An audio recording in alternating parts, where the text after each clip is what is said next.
ರೀತಿ ನಮ್ಮ ರಾಜಾಜಿನಗರ ಕ್ಷೇತ್ರಕ್ಕೆ ಒಂದು ಮೈಲಿಗಲ್ಲು ಇದು. ನಾನು ಹಾಗೆ ಯೋಚಿಸ್ತಾ ಇದ್ದೆ, ಜನವರಿ 12ನೇ ತಾರೀಕು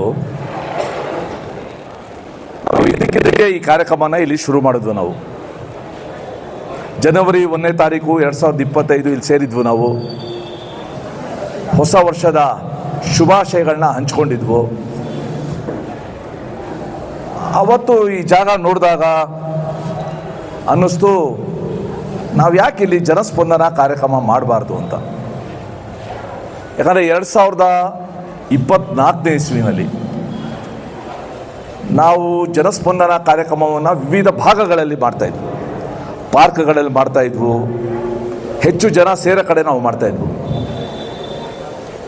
ನನ್ನ ಜೀವನದಲ್ಲಿ ಆ ಸಮಯದ ಕೊನೆಯ ಜನಸ್ಪಂದನ ಕಾರ್ಯಕ್ರಮನ ಮರೆಯೋದಿಲ್ಲ. ನಾನು ಮರೆಯೋಕ್ಕೆ ಸಾಧ್ಯವೂ ಇಲ್ಲ. ಆ ಜನಸ್ಪಂದನ ಕಾರ್ಯಕ್ರಮದಿಂದನೇ ನಾನು 5 ತಿಂಗಳು ಮಲ್ಕೊಳ್ಳಂಗಾಗಿದ್ದು, ಎದ್ದೇಳಕ್ಕಾಗದೇ ಇರೋಂಗಾಗಿದ್ದು, ಮತ್ತು ನಾನು ವಾಪಸ್ ಬರಲ್ಲ ಅಂತ ಅನೇಕರು ಅಂದ್ಕೊಂಡಿದ್ದು. ಆ 5 ತಿಂಗಳು ನಾವು ಓಡಾಡೋಕ್ಕಾಗಲಿಲ್ಲ. ನನಗೆ ಒಂಥರ ಒದ್ದಾಡ್ತಾ ಇತ್ತು, ಏನು ಜನ ನೋಡ್ತಾ ಇಲ್ವಲ್ಲ ಅಂತ. ಜನವರಿ 12ನೇ ತಾರೀಕು ಶುರುವಾದ ನಮ್ಮ ಜನರೊಂದಿಗೆ ಜನಸೇವಕ ಕಾರ್ಯಕ್ರಮ ಇವತ್ತು 50ನೇ ಜನರೊಂದಿಗೆ ಜನಸೇವಕ ಕಾರ್ಯಕ್ರಮ ದಾಟ್ತಾ ಇರೋದು. ನಮ್ಮೆಲ್ಲರಿಗೂ ಕೂಡ ಒಂದು ಸಮಾಧಾನ ತರೋಂಥ, ತೃಪ್ತಿ ತರೋಂಥ ಒಂದು ಕಾರ್ಯ. ಪ್ರತಿ ದಿವಸ ಸರ್ವೇ ಸಾಮಾನ್ಯ 50ರಿಂದ 80 ಜನ, 100 ಜನ ಈ ಕಾರ್ಯಕ್ರಮದ ಲಾಭ ಪಡ್ಕೊಂಡಿದ್ದಾರೆ. ಎಲ್ಲ ಕ್ಷೇತ್ರಗಳಲ್ಲಿ ಬೇರೆ ಬೇರೆ ರೀತಿ ಜನಸ್ಪಂದನ ಮಾಡ್ತಾ ಇರ್ತಾರೆ ಅಲ್ಲಿನ ಪ್ರತಿನಿಧಿಗಳು. ಆದರೆ ರಾಜಾಜಿನಗರದಲ್ಲಿ ಸೋಮವಾರ ಅಂತಂದರೆ ಈ RTO ಕಾಂಪ್ಲೆಕ್ಸಲ್ಲಿ ಸಿಗ್ತಾರೆ ಅಂತ ಒಂದು ಭಾವನೆ ಎಲ್ಲ ಕಡೆ ಇವತ್ತು ಹರಡಿದೆ. ಸೊ ವೈಯಕ್ತಿಕವಾಗಿ ಬಂದಿದ್ದಾರೆ, ನಿಯೋಗಗಳೊಂದಿಗೆ ಬಂದಿದ್ದಾರೆ. ಹೆಚ್ಚು ಜನ ಬಂದಿರೋದಿಲ್ಲಿ ತಮ್ಮ ರಸ್ತೆಯಲ್ಲಿರುವ ಮರದ ಕೊಂಬೆ, ರಂಬೆ ತೆಗಿಬೇಕು, ಮರದ್ದು ತೊಂದರೆ ಆಗ್ತಾ ಇದೆ, ಇದು ದೊಡ್ಡ ವರ್ಗ. ಅದನ್ನು ಬಿಟ್ಟರೆ sanitary, water supply, water pressure, water bill, ಈ ಸಮಸ್ಯೆದು 2ನೇದು ಮುಖ್ಯವಾದದ್ದು. ಇನ್ನು 3ನೇದು ಯಾವುದೋ ಡ್ರೈನು, ಅಂದರೆ ರಸ್ತೆ ಡ್ರೈನು, ರಸ್ತೆ ಹಳ್ಳ, ನಮಗೆ ಟಾರ್ ಹಾಕಬೇಕು, ಆ ರೀತಿ ಒಂದು ವರ್ಗ. ನೆಕ್ಸ್ಟು ಬೀದಿ ದೀಪಗಳ ಸಮಸ್ಯೆ. ಬೀದಿ ದೀಪಗಳ ಸಮಸ್ಯೆ ಇತ್ತೀಚೆಗೆ ತುಂಬ ರೇಷನ್ ಕಾರ್ಡು ಎಲ್ಲ ರದ್ದು ಮಾಡಿದಾಗ ರೇಷನ್ ಕಾರ್ಡ್ ಬೇಕು ಅಂತ, ಜೊತೆಗೆ old age pension, widow pension, ಮತ್ತು ಅನೇಕರು ತಮ್ಮ ವೈಯಕ್ತಿಕವಾಗಿ ವೈದ್ಯಕೀಯ ನಮಗೆ ನೆರವು ಬೇಕು ಅಂತ ಬಂದವ್ರನ್ನ ನಾವು ಇಲ್ಲಿ ಅಟೆಂಡ್ ಮಾಡಿದ್ದೀವಿ. ಹೀಗೆ ಹಲವಾರು ಸಂಗತಿಗಳನ್ನ ನಾವು ಮಾಡಿದ್ದೀವಿ. ಒಂದು ನನಗೆ ನಮ್ಮ ಸ್ಟ್ಯಾಟಿಸ್ಟಿಕ್ಸ್ ನೋಡಿದಾಗ ಅನಿಸುತ್ತೆ, ಈ ಕ್ರಿಕೆಟಲ್ಲಿ ಸ್ಟ್ರೈಕ್ ರೇಟ್ ಅಂತ ಇದೆ. ಸೊ ನಮ್ಮ ಜನಸೇವಕದ್ದು ಬಂದ ಜನರ ಸಮಸ್ಯೆ ಅದನ್ನ ಪರಿಹಾರ ಮಾಡಿರೋದು ನೋಡಿದ್ರೆ ಒಂದು ಅಂದಾಜು ನಮ್ಮ ಸ್ಟ್ರೈಕ್ ರೇಟು ಬಿಟ್ವೀನ್ 65 to 70% ಇದೆ. 65ರಿಂದ 70%. ಮತ್ತು ಸರ್ಕಾರ ಅಥವಾ BBMP ಆಯೋಜನೆ ಮಾಡುವ ಜನಸ್ಪಂದನಕ್ಕಿಂತ ಹೆಚ್ಚು ಜನ ನಮ್ಮ ಜನಸ್ಪಂದನಕ್ಕೆ ಬಂದಿದ್ದಾರೆ. ಇದೇ ಸಮಯದಲ್ಲಿ ಶ್ರೀಮತಿ ದೇವಿಕಾ ರಾಜ್ ಅವರು ಮಹಿಳಾ ಆಟೋ ಚಾಲಕಿಯರನ್ನ ಅವ್ರಿಗೆಲ್ಲ ಆಟೋ ಚಾಲನೆ ಮಾಡಕ್ಕೆ ಹೇಳಿಕೊಟ್ಟು ಅವ್ರಿಗೆ ಆಟೋನೂ ಕೂಡ ಕೊಡಿಸಿ ಅವರೆಲ್ಲರೂ ಕೂಡ ತಮ್ಮ ಕಾಲ ಮೇಲೆ ತಾವು ನಿಂತ್ಕೊಳ್ಳೋದಕ್ಕೆ ಇದೇ ಕಾರ್ಯಕ್ರಮನ ಉಪಯೋಗಿಸ್ಕೊಂಡಿರೋದು ಒಂದು ಈ ಕಾರ್ಯಕ್ರಮದ ಹೆಗ್ಗಳಿಕೆ. ಮತ್ತು ಇದೇ ಕಾರ್ಯಕ್ರಮದ ಮೂಲಕ ಸುಮಾರು 50 ಹೆಣ್ಣು ಮಕ್ಕಳಿಗೆ ಭಾಗ್ಯಲಕ್ಷ್ಮಿ ಬಾಂಡನ್ನು ವಿತರಿಸಿರೋದು ಕೂಡ ಈ ಕಾರ್ಯಕ್ರಮ ಮೂಲಕ. ಮತ್ತು ಪಿಂಚಣಿ ಅದಾಲತ್ ಮಾಡಿದ್ದೀವಿ, ಬೇರೆ ಬೇರೆ ಖಾತಾನು ಕೂಡ ನಾವು ಮಾಡಿಸ್ಕೊಳ್ಳೋ ಒಂದು ಕಾರ್ಯಕ್ರಮ ಮಾಡಿದ್ದೀವಿ. ಇವತ್ತು 50 ಜನರೊಂದಿಗೆ ಜನಸೇವಕ ಕಾರ್ಯಕ್ರಮ ಯಶಸ್ವಿ ಆಗಲಿಕ್ಕೆ ಒಂದು 3-4 ಜನ ಮುಖ್ಯ ಕಾರಣ ಇದ್ದಾರೆ. ಮೊದಲನೇದು ನಮ್ಮೆಲ್ಲ ಕಾರ್ಯಕರ್ತ ಸ್ನೇಹಿತರು. ನೀವು ಪ್ರತಿ ಸೋಮವಾರ ಇಲ್ಲಿ ಬಂದು ಇಲ್ಲಿ ಸೇರಿಕೊಂಡು ನಿಮ್ಮ ವಾರ್ಡಲ್ಲಿ ಏನು ಸಮಸ್ಯೆ ಬಂದಿದ್ದನ್ನ ಗಮನಿಸಿ ಅವ್ರನ್ನ ಅಧಿಕಾರಿಗಳನ್ನ ಸಂಪರ್ಕ ಮಾಡಿ ಆ ಸಮಸ್ಯೆ ಪರಿಹಾರ ಮಾಡಿರೋದ್ರಿಂದ ಜನರೊಂದಿಗೆ ಜನಸೇವಕ ಕಾರ್ಯಕ್ರಮದ ವಿಶ್ವಾಸಾರ್ಹತೆ ಇವತ್ತು ಹೆಚ್ಚಾಗಿದೆ. ಇಲ್ಲಿ ಹೋದರೆ ಸಮಸ್ಯೆ ಪರಿಹಾರ ಆಗುತ್ತೆ ಅಂತ. ಮತ್ತೆ ನಾನು ಪ್ರಾಮಾಣಿಕವಾಗಿ ಹೇಳ್ತೀನಿ, ಈ ಕಾರ್ಯಕ್ರಮ ಮಾಡ್ತಾ ಇರೋದು ನಾಟಕಕ್ಕೋಸ್ಕರ ಅಲ್ಲ.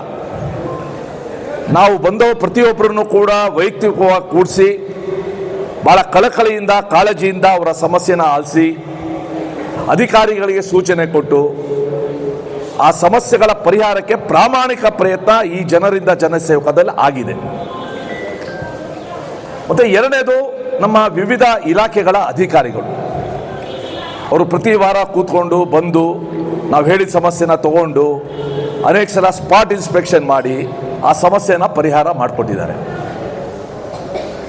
ಮೂರನೇದು, ಇಲ್ಲಿ ಕೆಲವರು ಇದ್ದಾರೆ, ಅವ್ರ ಹೆಸರು ಹೇಳಿದ್ರೆ ಬೇರೆಯವ್ರಿಗೆ ಮುಜುಗರ ಆಗ್ಬೋದು ಅಥವಾ ಅವ್ರಿಗೆ ಮುಜುಗರ ಆಗ್ಬೋದು. ಅವ್ರು ಇಲ್ಲಿ ನಿಂತ್ಕೊಂಡು ಅಲ್ಲಿ ಬಂದವ್ರದ್ದು ಕಂಪ್ಲೇಂಟ್ ಬರೆಯೋದ್ರಿಂದ ಹಿಡಿದು ಇಲ್ಲಿ ಯಾವುದೋ ಸಮಸ್ಯೆ ಬಂದಾಗ ಅವ್ರ ಹೆಸರು ಕರೆದಾಗ ತಕ್ಷಣ ಅಟೆಂಡ್ ಮಾಡಿ ತಹಸೀಲ್ದಾರ್ ಹತ್ರ ಕರ್ಕೊಂಡೋಗಿ RO ಹತ್ರ ಕರ್ಕೊಂಡು ಹೋಗೋದಿರ್ಬೋದು. ವಿಶೇಷವಾಗಿ ಇಲ್ಲಿ ಒಬ್ಬರು ಬಂದಿದ್ದಾರೆ, ಅವರು ನಮ್ಮ ಹತ್ರ ಬಂದು ಅವ್ರಿಗೆ ಕಣ್ಣು ಕಾಣ್ತಾ ಇರಲಿಲ್ಲ, ಅವ್ರನ್ನ ನೋಡ್ಕೊಳ್ಳೋಕ್ಕೆ ಯಾರೂ ಇರಲಿಲ್ಲ. ಅವ್ರನ್ನ ಕರ್ಕೊಂಡು ಬಂದ ತಕ್ಷಣ ನಮ್ಮ ನಾಗರಾಜ್ ಅವ್ರನ್ನ ಕರ್ಕೊಂಡೋಗಿ ಮೋದಿ ಆಸ್ಪತ್ರೆಯಲ್ಲಿ ಆಪರೇಷನ್ ಮಾಡಿಸಿ ಅವ್ರು ಇವತ್ತು ಕಣ್ಣನ್ನು ನೋಡಿಕೊಂಡು ಚೆನ್ನಾಗಿ ತೆಗೆದು TV ನೋಡೋಷ್ಟು ಇವತ್ತು ಮಾಡಿಕೊಟ್ಟಿದ್ದಾರೆ. ಹೀಗೆ ಅನೇಕರಿಗೆ, ನಮ್ಮ ಆನಂದ್ ಅವರು ಅನೇಕರಿಗೆ ರೇಷನ್ ಕಾರ್ಡ್ ಕೊಡಿಸಿರೋದು, ಓಲ್ಡ್ ಏಜ್ ಪೆನ್ಷನ್ ಕೊಡಿಸಿರೋದು ಮಾಡಿದ್ದಾರೆ. ನಮ್ಮ ಗೌತಮ್ ಆ ತಂಡ ಪ್ರತಿ ದಿವಸ ಬಂದು ಈ ಒಂದು ಲೈವ್ ಮಾಡೋದು ಅಥವಾ ಸೌಂಡ್ ಸಿಸ್ಟಮ್ ಮಾಡೋದು ಎಲ್ಲನೂ ಕೂಡ ಮಾಡ್ತಾ ಇದ್ದಾರೆ. ನಮ್ಮ ಸುದರ್ಶನ್ ಅವರು ಪ್ರತಿ ದಿವಸ ವಿಶ್ವೇಶ್ವರಯ್ಯನವರ ಸ್ಟ್ಯಾಚ್ಯೂಗೆ ನಾವು ಪುಷ್ಪಾರ್ಚನೆ ಮಾಡೋದ್ರಿಂದ ಹಿಡಿದು ಅನೇಕ ಕಾರ್ಯದಲ್ಲಿ ಕೈ ಜೋಡಿಸಿದ್ದಾರೆ. ಹೀಗೆ ಹಲವಾರು ಜನ.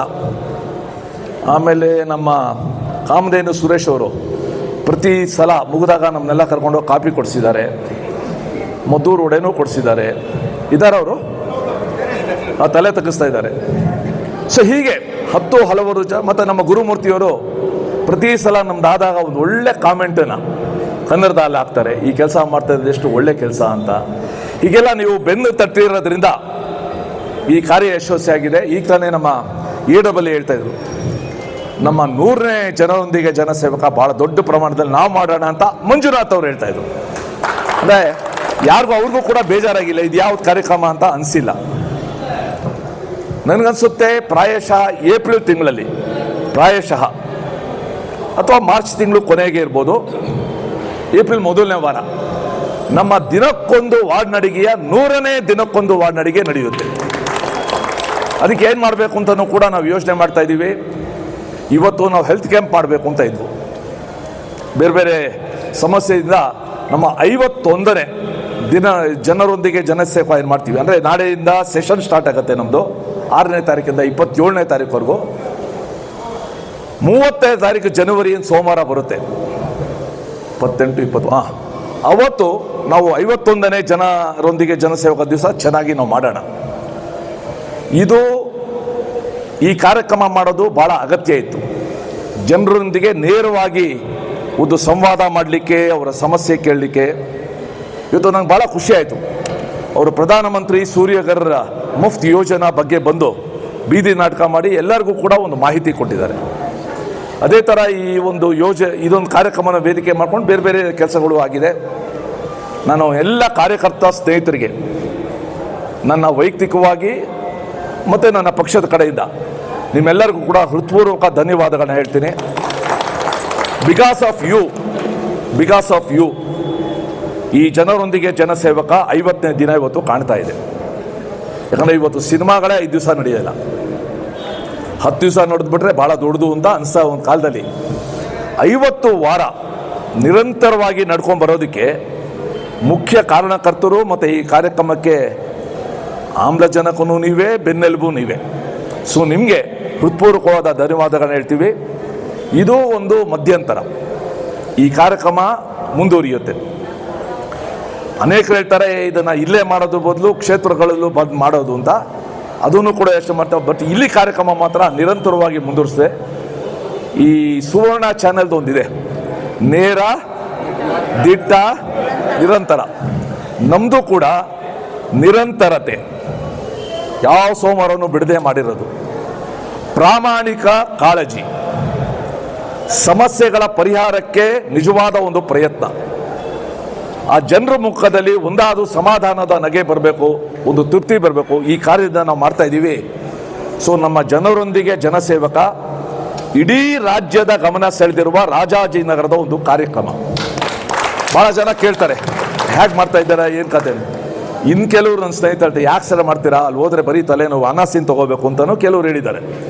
ಬಟ್ ನನಗೆ ಪ್ರತಿ ಸಲ ನಾನು ಅನ್ಕೊತಾ ಇದ್ದೆ, ಆ ಮೊದಲನೇ ದಿವಸ 12ನೇ ತಾರೀಕು ಇಲ್ಲಿ ಬಂದಾಗ ನಡೆಯೋಕ್ಕಾಗ್ತಾ ಇರಲಿಲ್ಲ ನನಗೆ. 3 ಜನ 4 ಜನ ನಾನು ಹಿಡ್ಕೊಳ್ತಾ ಇದ್ರು. ಬಂದು ಭಾಳ ಕಷ್ಟಪಟ್ಟು ಇಲ್ಲಿ ಚೇರಲ್ಲಿ ಕೂತ್ಕೊಳ್ಳೋದು ಕಷ್ಟ ಆಗ್ತಾಯಿತ್ತು. ಅದಾದಮೇಲೆ ಸ್ವಲ್ಪ ಪ್ರಮೋಷನ್ ಬಂತು ನನಗೆ, ವಾಕಿಂಗ್ ಸ್ಟಿಕ್ಕು. ನನಗೆ ಇನ್ನೂ ಚೆನ್ನಾಗಿ ನೆನಪಿದೆ. ಕಳೆದ ಮಾರ್ಚ್ ತಿಂಗಳಲ್ಲಿ ನಾನು ವಾಕಿಂಗ್ ಸ್ಟಿಕ್ ಇಟ್ಕೊಂಡು ಸೆಷನ್ಗೆ ಹೋಗಿದ್ದೆ. ನಮ್ಮ ರಾಜ್ಯದ ಮುಖ್ಯಮಂತ್ರಿಗಳು ಮನೆಯಲ್ಲಿ ಬಚ್ಚಲ ಮೇಲೆ ಜಾರ್ ಬಿದ್ದು ಅವ್ರು ವಾಕಿಂಗ್ ಸ್ಟಿಕ್ಕಲ್ಲಿ ಬಂದಿದ್ರು. ನಾವಿಬ್ಬರು ವಾಕಿಂಗ್ ಸ್ಟಿಕ್ ತೋರಿಸಿ ವಿಶ್ ಮಾಡಿದ್ವು ನಾವು. ಆ ಸ್ಟೇಜಿಂದ ನಿಧಾನಕ್ಕೆ ಇವತ್ತು ಈ ಒಂದು ಸ್ಥಿತಿಗೆ ಬಂದಿದ್ದೀವಿ. ಇದಕ್ಕೆ ಕಾರಣ ಜನರೊಂದಿಗೆ ಜನಸೇವಕ ಕೊಟ್ಟಿರುವ ಒಂದು ಆತ್ಮತೃಪ್ತಿ, ನಿಜವಾದ ಆತ್ಮತೃಪ್ತಿ, ಜಾಬ್ ಸ್ಯಾಟಿಸ್ಫ್ಯಾಕ್ಷನ್ ಅಂತೀವಿ. ಸೊ ತಮ್ಮೆಲ್ಲರಿಗೂ ಕೂಡ ಮತ್ತೊಮ್ಮೆ ಧನ್ಯವಾದಗಳು. ಈ ಕಾರ್ಯದಲ್ಲಿ ಒಟ್ಟಿಗೆ ಮುಂದೆ ಓಡೋಣ.